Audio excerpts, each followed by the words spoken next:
पहचान और इज्जत तो हमने भी बहुत बनाई है। પહેચાન ની ક્યાં પત્તર ઠોકું છું નીચે પેન્ટ પહેર ને તારું પેલું પેન્ટ પહેર હે તારી પહેચાન અમે જોઈ લીધી તારી પેન્ટ વગર જ બહુ ઊંચી પહેચાન છે શું બહુ જ ઊંચી પહેચાન છે તારી ભાઈ અને આવા ઊંધા ધંધા ઠોકે ને એટલે લોકો પેન્ટ વગર જ તગેડી મળે શું પેન્ટ વગર જ લોકો મોકલી દેતા ને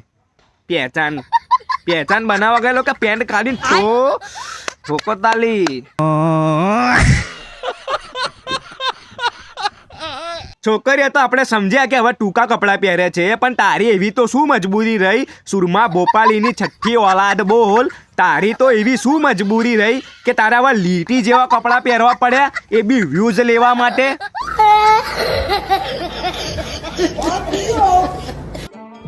जहाँ भी जाता हूँ सब कहते हैं अपना भाई है। તું ભાઈ કરતા તો વધારે બાઈ લાગુ છું અને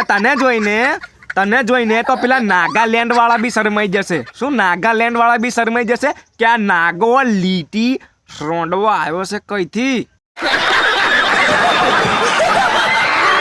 અને તને એટલો જ બધો શોખ છે ને ટૂંકા કપડાં પહેરવાનો તો પેલી છોકરીઓની લેગી આવે છે ને લેગી એ પહેરવાનું ચાલુ કરી દે જેથી તારા જે પેલા ટોટિયાના વારનું ખેતર છે ને વારનું ખેતર એ ના દેખાતું